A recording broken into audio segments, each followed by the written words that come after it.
അനന്തമായ ആഗ്രഹങ്ങൾ മലയാളിയുടെ പാദങ്ങളെ നിത്യസഞ്ചാരിയുടേതാക്കി തീർത്തു. ഭാഷാദേശ വർണ്ണഭേദങ്ങളാൽ എവിടെയും നിരന്തരം ചോദ്യം ചെയ്യപ്പെടുമ്പോൾ പ്രവാസി മലയാളി ഹൃദയമുരുകി തന്നോട് തന്നെ ചോദിക്കുന്ന ചില ചോദ്യങ്ങളുണ്ട്. ആരാണ് താൻ? തൻ്റെ സംസ്കൃതി, പാരമ്പര്യം, എവിടെയാണ് തൻ്റെ അസ്തിത്വം, അഭയസ്ഥാനം? അവനിലേക്ക് തന്നെ തിരിഞ്ഞു തുടങ്ങുന്നു. അവിടെ തുടങ്ങുകയായി ഈശ്വരാന്വേഷണം. എങ്ങും എവിടെയും നിറഞ്ഞു തുളുമ്പുന്ന ഈശ്വര ചൈതന്യം, ചൈതന്യത്തിന്റെ വാസ്തുശില്പ സാക്ഷാത്കാരമായ ക്ഷേത്രം. ക്ഷയാത്രായതേ ഇതി ക്ഷേത്ര. നാശത്തിൽ നിന്നും രക്ഷിക്കുന്നതെന്തോ അത് ക്ഷേത്രം.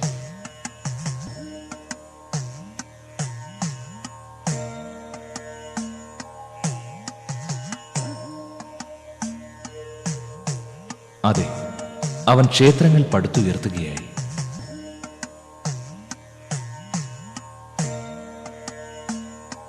പല ദേശങ്ങളിൽ, പല നാടുകളിൽ നമ്മുടെ സംസ്കൃതിയുടെ ദീപസ്തംഭങ്ങൾ. ഇത് ഒരു തീർത്ഥാടനമാണ്. പ്രവാസി മലയാളികൾ ഭാരതത്തിലുടനീളം പടുത്തുയർത്തിയ സ്വത്വ സാക്ഷാത്കാരത്തിൻ്റെയും പരമാത്മ ചൈതന്യത്തിൻ്റെയും കേന്ദ്രങ്ങളായ ക്ഷേത്രങ്ങളിലൂടെയുള്ള ഒരു തീർത്ഥയാത്ര.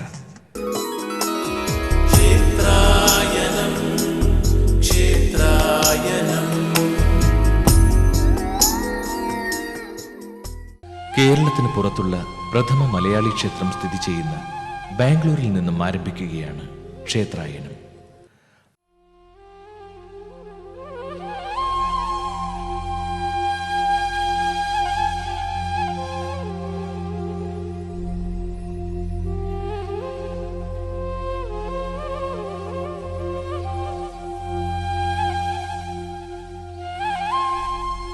ബാംഗ്ലൂർ, ഉദ്യാനങ്ങളുടെ നഗരം.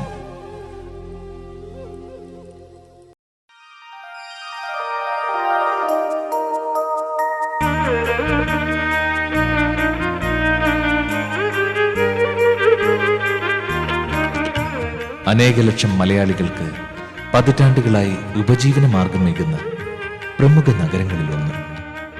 IT തലസ്ഥാനമെന്നറിയപ്പെടുന്ന ബാംഗ്ലൂരിൽ ഇന്ന് ഏകദേശം 12 ലക്ഷത്തോളം കേരളീയർ സമൂഹത്തിന്റെ വിവിധ ശ്രേണികളിൽ തങ്ങളുടെ ശക്തമായ സാന്നിധ്യം ഉറപ്പിച്ചു കഴിയുന്നു.